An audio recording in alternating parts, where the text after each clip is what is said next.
Suri Times সংবাদ মাধ্যম, এই সংবাদ মাধ্যমের সঙ্গে যারা জড়িত, যেমন যারা সংবাদ কালেক্ট করেন এবং যারা শ্রোতা, তাদের সকলকে প্রীতি শুভেচ্ছা অভিনন্দন জানাচ্ছি। প্রায় 1 বছর অতিক্রান্ত হয়ে গেল এই সংবাদ মাধ্যম গ্রাম থেকে গ্রামান্তরে, শহর থেকে শহরতলিতে গিয়ে আমার জেলার যে আসল সত্য উদ্ঘাটনের চেষ্টা করেন এবং দিনের পর দিন এই সংবাদ মাধ্যমের জনপ্রিয়তা বেড়েই চলেছে। তার কারণ একটাই, এই সিউড়ি টাইমস এই সংবাদ মাধ্যম প্রত্যেকটি মানুষের সঙ্গে নিবিড়ভাবে সম্পর্ক রেখে চলেছে।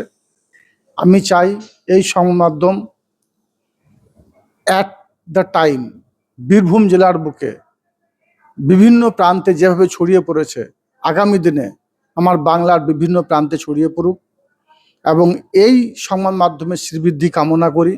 এগিয়ে চলো এবং এই সংবাদ মাধ্যমে যারা সংবাদ কালেক্ট করেন তাদের উদ্দেশ্যে আমার একটাই বার্তা, যদি চলার পথে কোনো ক্ষেত্রে কোনো সময়ের জন্য কোনো রকমের সহযোগিতা প্রয়োজন বোধ করো বা করেন, অবশ্যই আপনারা বলবেন। সব সময়ের জন্য আপনাদের পাশে থাকার অঙ্গীকার করছি। আপনারা এগিয়ে চলুন, এভাবেই মানুষের পাশে থাকুন, মানুষের হয়ে কাজ করুন। Thank you.